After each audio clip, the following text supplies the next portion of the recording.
Hello everybody, Malinka here, and I am back today with the second part of my favorites of 2013, and today I've got the classics.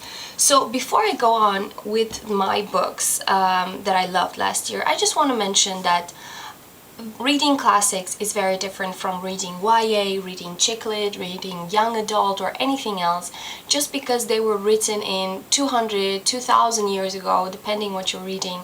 And at that moment, it was another trend, it was another type of writing. So when reading classics, give them some little bit of more understanding, a little bit of more of sacrifice, a little bit of more time. There are so many books that have such an amazing story, but the story is surrounded or is confused by other short stories or other details that distracts you from the main story. So when you read classics, keep this in mind and give them a little bit more understanding. Okay, moving on to the actual list. So I don't have them in a particular order, I just piled them here, but I put on top War and Peace by Lev Tolstoy just because I'm so proud of reading this book finally. I wanted to read this for years, but I never got the time, and this, as you can notice, this is a chunk of book and the writing is super small.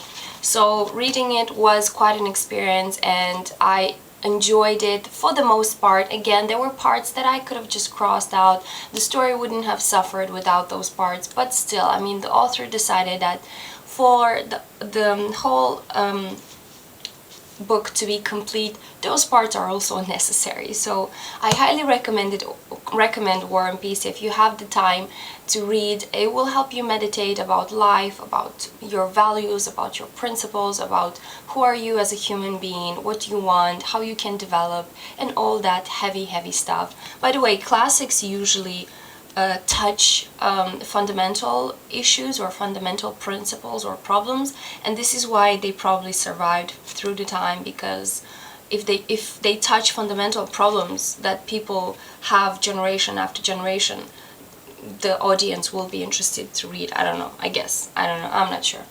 Okay, the next one that I have is The Picture of Dorian Gray by Oscar Wilde. I loved this book. I raved about this book at the beginning of last year. I read it, I think, February or March, and I read it, and when I went to my colleagues at work, I said, "Did you read Dorian Gray?" And they said, "Of course we did, we love that book." And I said, "Of course, I'm the last one, apparently." This is an amazing story of Dorian Gray who wants to remain young physically, and this desire is, I don't know why, somehow completed by a painter, and they have the portrait or the picture of Dorian Gray, and the painting is aging but Dorian Gray is not. But that doesn't only give him good times, he gets into a lot of trouble for that, and the ending is amazing. So check it out. I'm pretty sure everybody has read it, just me, I don't know. The next one that I have is actually the first book that I read in 2013, and it's Jonathan Livingston Seagull by Richard Bach. I read this because Ariel Bissett read it and made a whole video about it, and basically this book is about Jonathan Seagull, a small seagull, a regular seagull that doesn't want to do what the rest of the seagulls do, and he wants to find out for himself what he can do, what are his limits. And basically you read this story because it's really short and it has illustrations, so you can imagine the story is even shorter. It has illustrations about seagulls and stuff.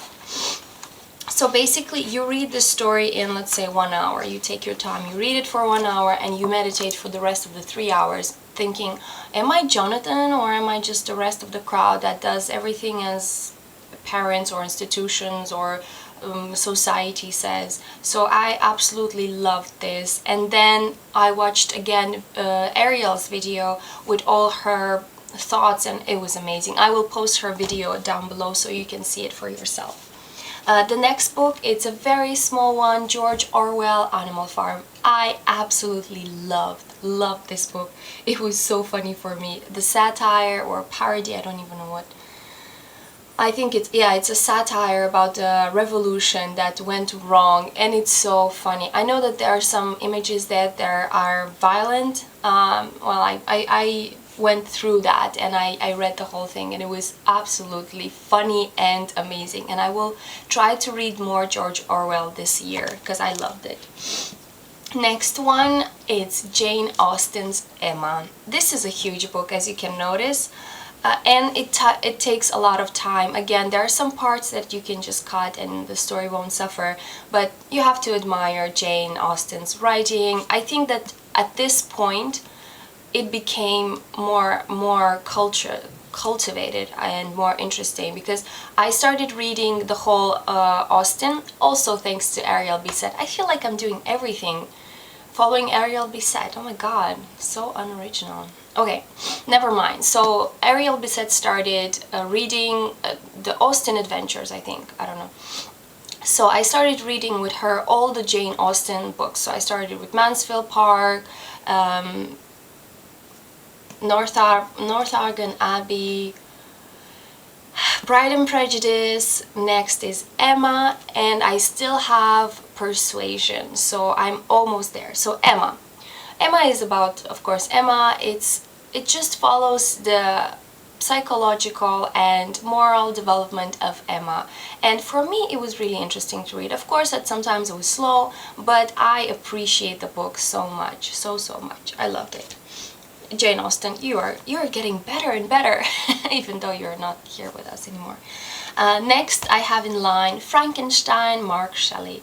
I loved the story, loved it. I would have taken out some of the beginning and some of the ending because it was just confusing, somebody telling somebody else's story, but the actual core story is amazing. I really liked it, and it's nothing. It is something that media made out of it, but the actual story is much better. Next and final, I think it's 10. I never count them, so I should have been 10, 9, 8. Okay, never mind. And Jane Eyre by Charlotte Bronte. This is a book that my mom absolutely loves, and she's like, oh, you should read it, you should read it, you should read it. And then I was like, okay, I'll try it. But the typing is absolutely killing small, but I managed to power through it. I absolutely loved it. I think it's my type of book, with all the possible drama and adventures in it and a happy ending, so you gotta love her. Okay, that was all my favorites of last year. I read many more classics, but I did not enjoy them as well. As I said, the classics have this particular thing where there is a core there is a substance there that is very interesting and well developed, and it's surrounded by so many other things that it just confuses you.